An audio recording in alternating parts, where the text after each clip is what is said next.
Hello, everyone. That was so fantastic. Thank you, Miriam. Thank you. That's excellent. So I am a choreographer. I've been making dances for 25, a little more than that, years now, a long time. And a lot of my work intersects with science. Particularly for me, I'm interested in environmental issues. And I'm particularly interested in the way that we are thinking about our relationship to the world around us and how that is influencing the decisions that we are making.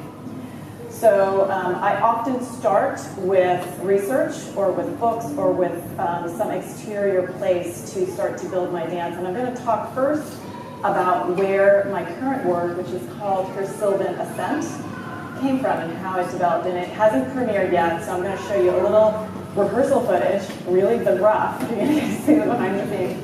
We're premiering it in full on June 14th, so it's close. It's coming up. There are 3 books that had a really big impact on this dance. The Hidden Life of Trees by Jody Weber, Braiding Sweetgrass by Robin Wall Kimmerer, and The Nature Fix by Florence Williams. If you haven't read these books, put them on your summer reading list. They are fantastic. They will change how you think about the world and certainly how you walk through the woods. I promise you that. And I can happily come back to this slide later when we're finished if you want to write those down. So The Hidden Life of Trees by Peter Wohlleben, what really interested me or drew me from this particular book was his discussion about the ways that trees communicate and the cooperative nature of the forest. And particularly, I got interested in how the trees work with fungus underground to connect the root systems and how through that they are transmitting information to one another and they're also sharing resources. So all of that is happening below your feet when you walk in the woods. Quite an amazing thing. I'm also very interested in what is actually happening when you see that little tree and the big tree in the woods and you think, oh, that little tree is just waiting for its moment to get some sun when that big tree is finally taken down by that storm that comes through, right? But that's not how it's working at all. There's a level of cooperation going on. That large tree is often feeding that small tree. That small tree's growth is inhibited because of lack of light, and that allows the cells, the wood cells, to be denser. And those denser wood cells allow that tree, when its time arrives, to be strong and to take its place in the forest. If it grows too quickly, the tree is often weak and does not fulfill its full life cycle. So there's a cooperation going on and a communication going on constantly. So the great thing for me as an artist is as I'm reading this kind of work, I get to ask questions that I can then play with, investigate in my artwork. So for that book, 2 of the questions that came up for me are, how are humans ultimately limiting their success by living with the mentality that we are outside larger ecosystems of the planet? So how are we actually limiting our ability to succeed on this planet by thinking of ourselves as separate? And looking at these larger systems in the forest, we have this amazing model for cooperation and communication. And so this is one of the questions I was thinking about with this particular work. How has a loss of the energy of compromise and support, how is that impacting our acknowledgement of relationship with the environment? So Miriam said it so beautifully, let's just build a wall. Well, we've talked about lots of walls that we built, maybe.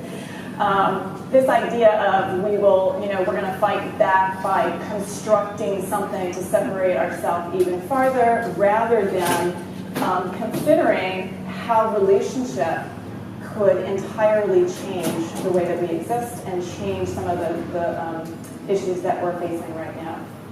So this first book, there's so much in it, but these are 2 questions that really rose to the top for me.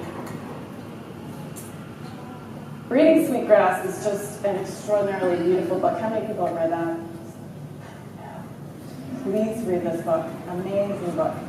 So Robin Wall Kimmerer is a trained botanist. She's a PhD in botany. So she is well-versed in scientific method. She is also a Native American.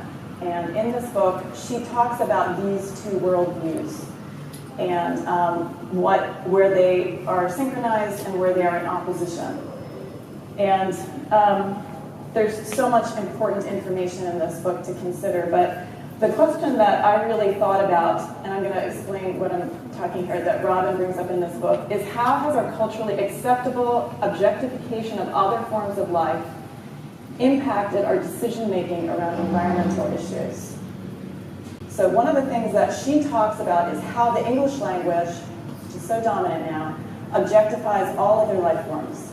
So I might walk outside and say, isn't that tree beautiful? It's about to bloom, it's waiting for spring, that's great. But I wouldn't say to you, isn't it beautiful? It's wearing a lovely white outfit, because that would objectify you. We don't do that to other humans, but we do that to other life all the time. Our language does that to other life. And so that is systematically accepted because we're using that language all the time, that objectification. And one of the things that she talked about is how native languages don't do that. They do not do that. And how her own native languages are disappearing. So that loss of that particular worldview is happening now all around us, and we don't even think about the fact that we're objectifying that tree. And so this is one of the things that came up. And I'm really interested in how that is affecting our decision-making around our environmental issues right now, because everything besides humanity is objectified. The third book, The Nature Fix by Florence Williams, I'm still reading. Anyone reading this one? Oh, you've got a great reading list. The Nature Fix is fantastic. It's a really interesting look at research into how our bodies respond to being in nature, to walking in the woods. So what happens? So there are a lot of places, she talked particularly about Japan and some other locations, where they're doing really deep research into this. They are measuring what's going on in your body, and they send you out for a walk in their woods, and you come back and they measure again, and they find that your blood pressure is lower, that your arteries are behaving differently, that your blood chemistry has changed, yeah? So this question of why being in nature is good for us has made me think about this. What does the forest have to gain from our health? What do we have to gain from the forest's health? There's a circle. For me, as an artist, that goes back to what Peter was talking about, a circle of communication, a circle of cooperation that is really, really important.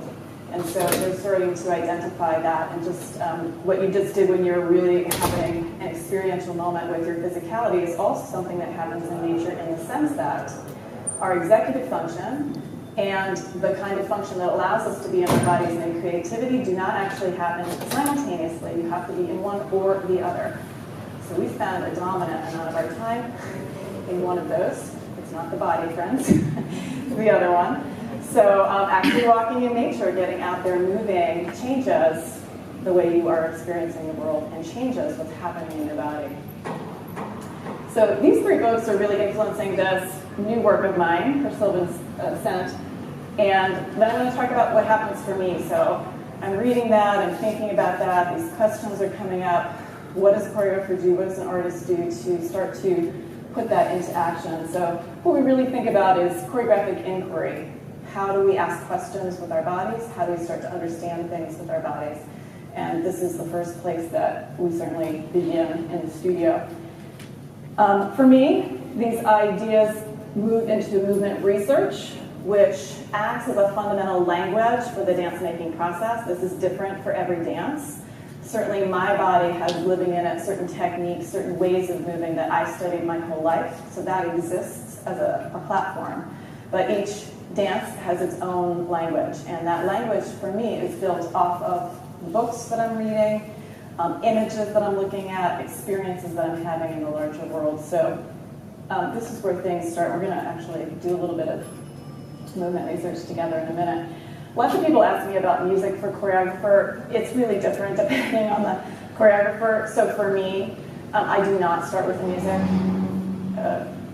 Across my career, very, very few moments have I ever started with the music. The music comes in later and builds and develops with the piece, in harmony with the piece. I also work quite a bit with language, and that also develops. I'm still adding language to this piece just a few weeks ago. We are at the end of I think I'm at a 2.5-year process on this particular dance. It's been a really long working process. So those things are integrated with the movement research rather than I start there and I add movement to them. I don't work that way, personally.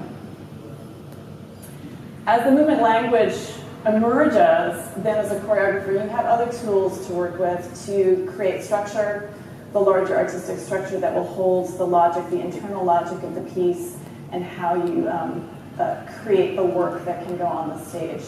So there are always surprises. There are always lots of surprises, but this dance had a really big surprise for me. I was making an evening length work, and in September, I had a lot of material. I had an evening length worth of material, and I sat in rehearsal and I went home, and I was afraid to tell my dancers this, but I thought, I have 2 dances. It's not one dance, it's 2 dances. So I sat with that for a week, and then I went back and told them, it's 2 dances. And then I had to take everything apart. I had to take the whole gigantic piece apart, and now it's 2 sister pieces. They're very deeply related, but there's a first half and there's a second half. So the process of making the dance is also talking back to you. You're talking to it, and it's talking to you, and there's a back and forth that's happening. All right, so I'm going to share, if you'd be so willing, I'm going to share 2 tiny clips from rehearsal. So these are just me on my iPhone. They're not fancy. We're in rehearsal. Very, very short. The first of them is a section that we call the weaving section. And it actually happens 3 times in 3 different versions, facing different directions. Some are shorter, some are longer. This one's very, very short, but you'll just get a feeling for it. And this idea of weaving, thinking about those root systems, thinking about how pathways cross and uncross, how movement can come together and disperse, is sort of what is active in this section. Yeah, that's great, perfect.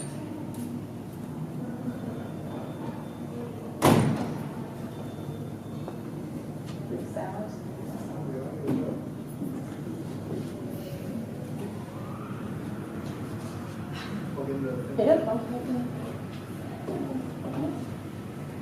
All right, well, we'll look at movement.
No. Great.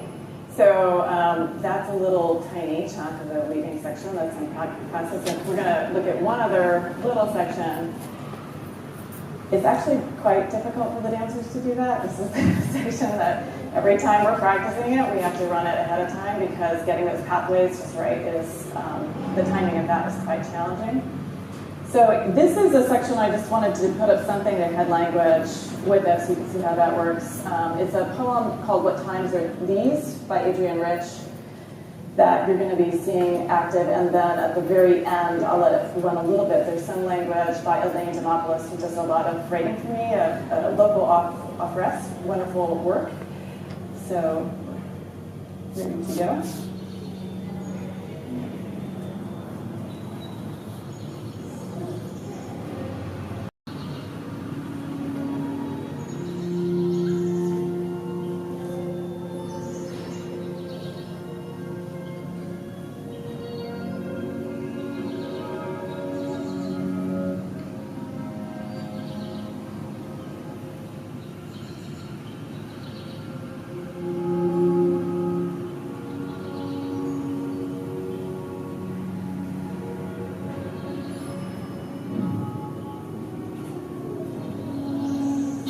Gently observe the semen that's hot, deposited in a cup-sized bowl, that back and forth, and touch the skin that's tender, that doesn't seek to possess, but to encourage and nurture.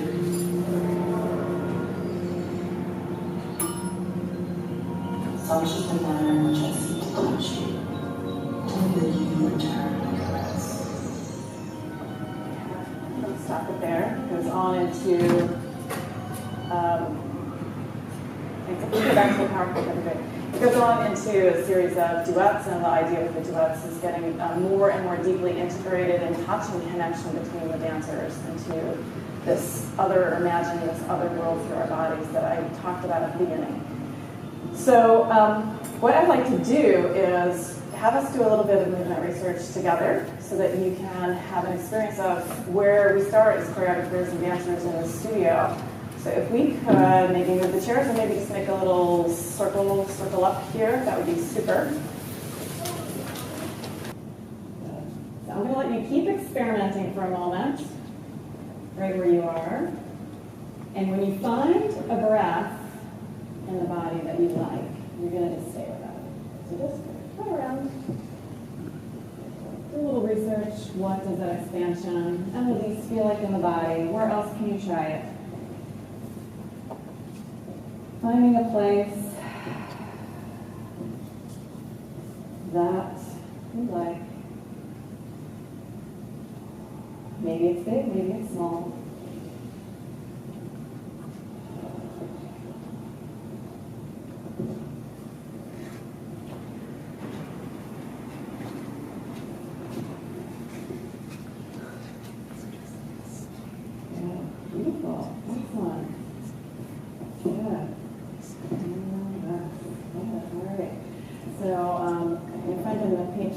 Jacket over here. Can you show yours? You got arms coming up, floating down? Yeah.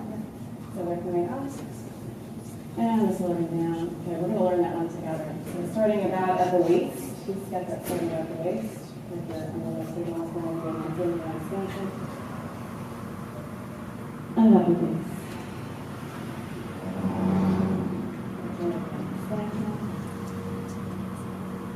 And release. Chen, you had one that was kind of nice.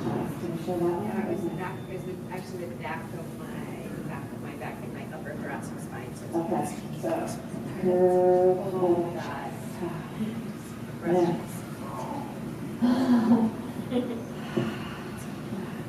Good. Yeah. Let's do those two breaths together. So we have this guy. And this guy. And I'm going to add one that goes up. And I'm actually trying to feel that from like the soles of my feet all the way up to my fingertips.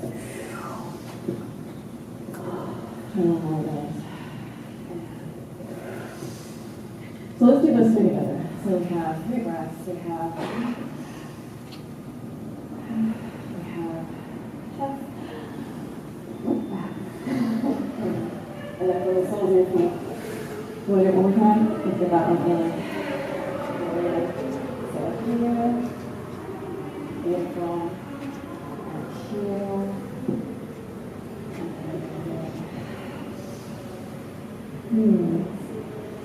Alright, I'm going to come back to the part. So breathing is, we're in an exchange with, of course, trees, right? So reciprocal, their exhale is our inhale. Our inhale is their exhale, and Greater wrote for me for a different piece many years ago. I breathe you breathe me, we are together here. Yeah. So now we're going to make a gesture of communication. I'm going to start with my heart because I'm not going to be communicating with my voice. And I'm going to think of something I want to say and see how that translates into my upper body. So does it translate that thing I want to say into maybe a circuitous pathway? Does it translate into something direct? Does it translate into something that has a rhythmic component? Does it translate into something that is expansive or maybe just shallow? So have a moment, play with something that you want to say. Maybe a word comes to mind and see if you can find that place. What's that place? Go out, go down.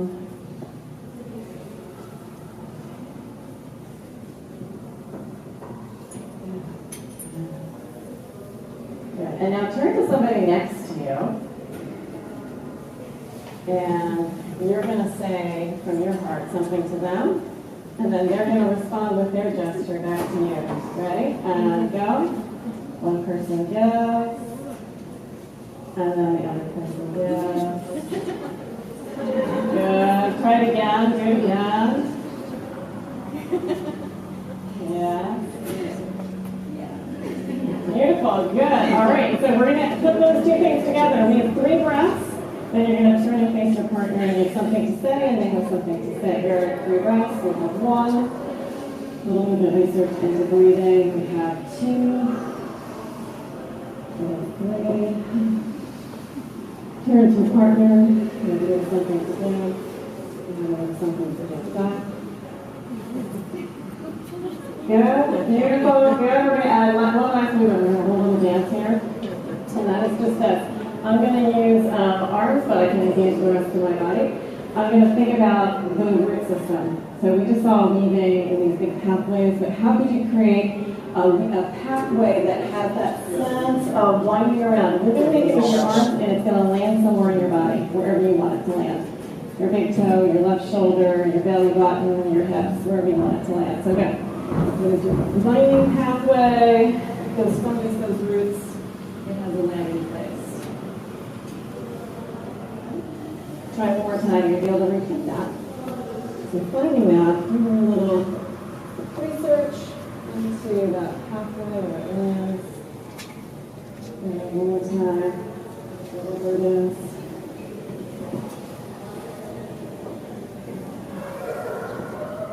Awesome. Good. Okay, you have a little dance. Here's what it is. You have a little research into breathing, into speaking from the heart, into a little root system. We're going to come back and finish with breathing. So we have 3 breaths. Turn to your partner, exchange, root system, 3 breaths. Ready? Okay. 3 breaths.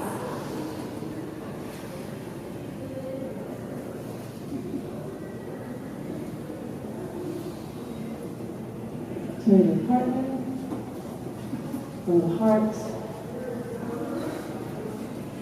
Good. Go right into your root system.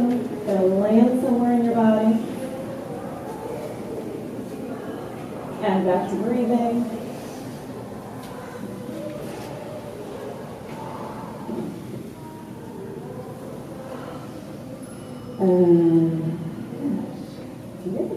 Okay. We are going to have a little music.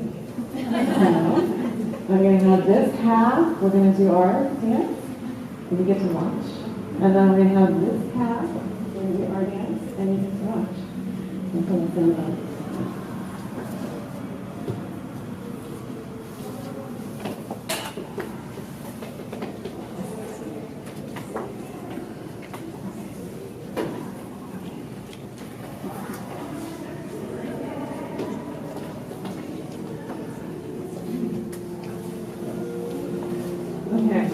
Make it a little more rugged. This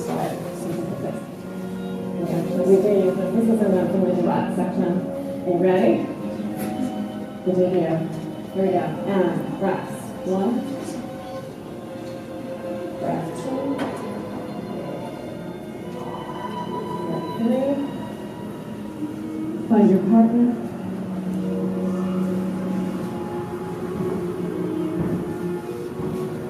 Find your vibe.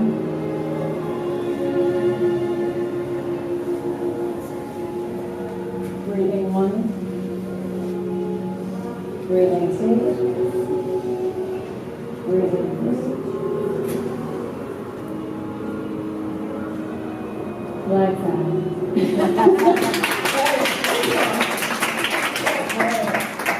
Pass number 2. Here we go. You ready? And breathing 1. Breathing 2.